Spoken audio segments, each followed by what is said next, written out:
Olá pessoal, saudações biológicas! Eu sou o professor Túlio Bastos do Biomentor. Esse é o projeto Ecologia e Ciências Ambientais Enem, cujo objetivo é levar essa ciência maravilhosa, a biologia, a ciência do mundo vivo, para alunos de todo o Brasil e contribuir para a aprovação no Enem e nos outros vestibulares.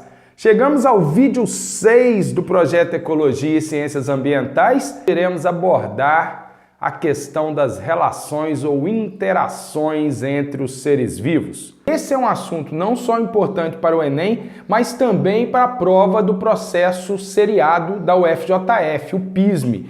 Na etapa 2, na segunda etapa do PISME, também faz parte do programa as relações ou interações biológicas. Então se liga aí, a galera que vai fazer PISME, e também deguste com muita atenção o conteúdo desse nosso vídeo. Como esse assunto é um assunto relativamente amplo para apenas um vídeo, nós iremos separar o assunto de interações biológicas em 2 vídeos. Você sabe quais são as principais relações entre os seres vivos? Quais são as principais características de cada uma dessas relações? Então vem comigo que nesse vídeo você vai ficar fera para a prova de novembro. Vamos embora!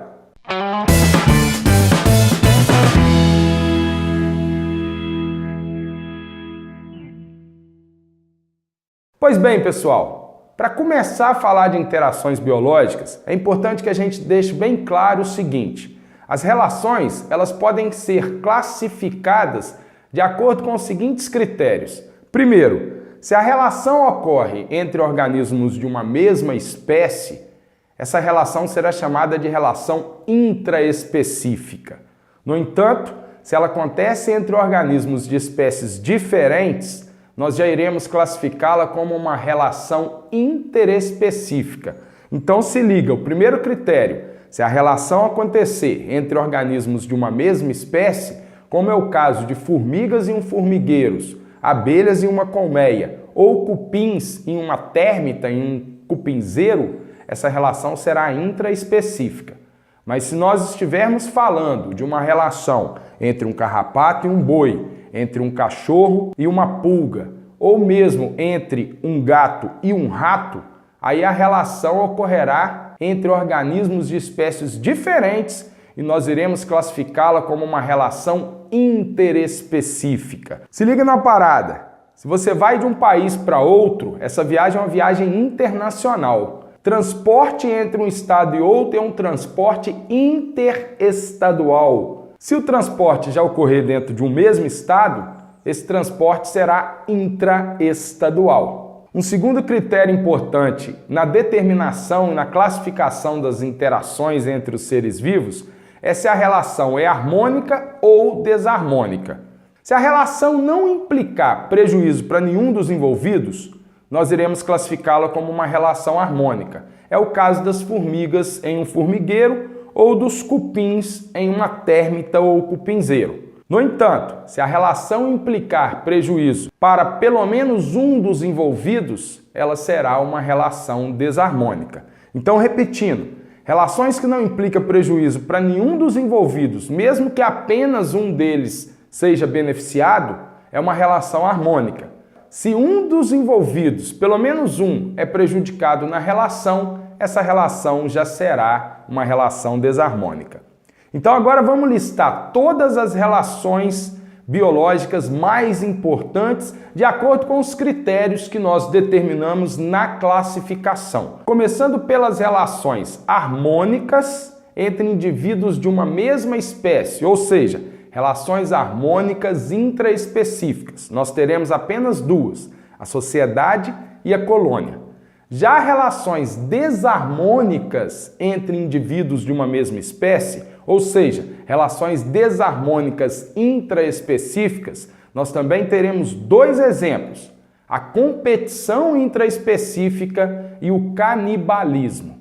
Agora vamos para as relações interespecíficas, relações que acontecem entre indivíduos de espécies diferentes. Relações interespecíficas harmônicas nós teríamos como os principais tipos o comensalismo, a protocooperação, o mutualismo e as variantes do comensalismo, que seria o epifitismo, o inquilinismo e a forésia. Agora vamos para as relações desarmônicas entre indivíduos de espécies diferentes. Começando pela competição. A competição, ela tanto pode ser uma competição intraespecífica, como nós já abordamos, mas também pode ser uma competição interespecífica, ou seja, uma competição entre organismos de espécies diferentes, como é o caso de um leão e de uma hiena competindo por alimento. Além da competição, nós teremos também duas importantes relações para o Enem: o predatismo e o parasitismo. Outras relações desarmônicas entre indivíduos de espécies diferentes implica o amensalismo, o esclavagismo ou sinfilia, fechando uma lista de 5 relações principais. Então vamos agora falar sobre cada uma dessas relações em detalhe. Como nós já abordamos, a relação de sociedade é uma relação harmônica, nenhum dos envolvidos é prejudicado, e ao mesmo tempo ela é uma relação intraespecífica. Como exemplo, poderemos citar a relação entre os cupins e um cupizeiro, entre as abelhas e uma colmeia, bem como as relações entre as formigas e um formigueiro. Na relação de sociedade, não há laços físicos entre os indivíduos, eles não estão anatomicamente unidos. Já na relação de colônia, embora ela também seja uma relação harmônica entre indivíduos de uma mesma espécie, existem laços físicos entre os indivíduos, ou seja, eles estão literalmente grudados uns aos outros, de maneira que se você tirar um, você vai deixar um pedaço dele grudado no outro, ou você vai tirar um pedaço do outro organismo. As relações de colônia mais clássicas seriam colônias de bactérias como diplococos, streptococcus, streptobacilos, estafilococcus, sarcina, relações de colônia também que ocorrem entre fungos, e poderíamos citar também relações de colônia que acontecem em alguns selenterados ou quinidários, como a fisália, a famosa caravela portuguesa. Então, para a gente fechar as relações harmônicas entre indivíduos de uma mesma espécie, que seria sociedade e colônia, repare que basicamente as duas são relações harmônicas, nas duas implicam benefícios para todos os envolvidos. No entanto, na relação de sociedade não há laços físicos entre os indivíduos, eles não estão fisicamente, anatomicamente unidos, e na relação de colônia eles já estão grudados, eles estão fisicamente, anatomicamente unidos uns aos outros. Uma outra diferença é o seguinte: em geral, na sociedade, há uma perfeita divisão de trabalho entre os organismos e, portanto, há uma diferença morfológica entre eles. Na colônia, isso pode não acontecer, mas também pode acontecer porque existem colônias que são homomórficas ou homotípicas, como uma colônia de bactéria, mas existem também colônias heteromórficas ou heterotípicas, como é o caso da caravela portuguesa. Na caravela você tem indivíduos de defesa, indivíduos flutuadores e indivíduos reprodutores. Então, embora esses indivíduos pertençam a uma colônia por estarem fisicamente unidos, esses indivíduos eles têm uma diferença anatômica e uma perfeita divisão de trabalho, sendo, portanto, uma colônia heteromórfica ou heterotípica. Prestou atenção nesse detalhe aí? Então as colônias elas podem ser homomórficas, caso todos os indivíduos sejam iguais, ou podem ser heteromórficas, caso haja diferença anatômica, diferença morfológica e funcional entre os indivíduos que compõem a colônia. Agora vamos para as relações desarmônicas entre indivíduos de uma mesma espécie. Nesse caso nós teremos 2 exemplos, como nós já falamos: a competição intraespecífica e o canibalismo. No caso da competição, implica que organismos de uma mesma espécie estejam competindo por recurso ou por uma fêmea para acasalar ou mesmo por território. É o que pode acontecer entre leões em uma savana africana, entre zebras que estão se alimentando de um mesmo recurso na savana, ou mesmo entre as hienas que também estarão competindo, seja por fêmea, seja por recursos alimentares ou seja por território. No caso do canibalismo, é uma relação onde um organismo se alimenta de outro organismo de uma mesma espécie.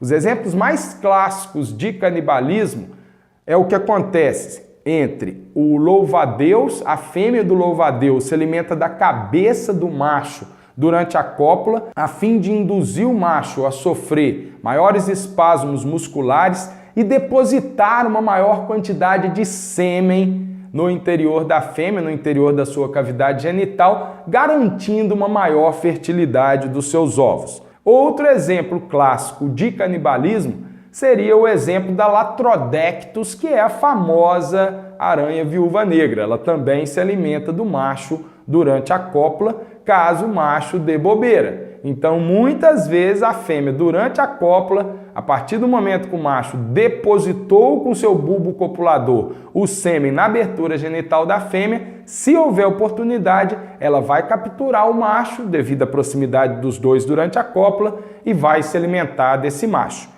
Então, passando a régua nas relações intraespecíficas, nós falamos de duas relações intraespecíficas harmônicas, a sociedade e a colônia, e duas relações intraespecíficas desarmônicas, no caso, a competição intraespecífica e o canibalismo. Ficou tranquilo essas relações aí? É isso aí, rapaziada! Então, se você gostou do nosso vídeo, se inscreva em nosso canal caso você ainda não esteja inscrito. Clique no sininho para receber outros vídeos e outros conteúdos do projeto Biomentor. Compartilhe com seus colegas. Nós desejamos uma ótima prova para todos vocês. Saudações biológicas! Valeu, rapaziada! Vamos arrebentar na prova de novembro aí, o Enem tá chegando. Simbora! Grande abraço para todos!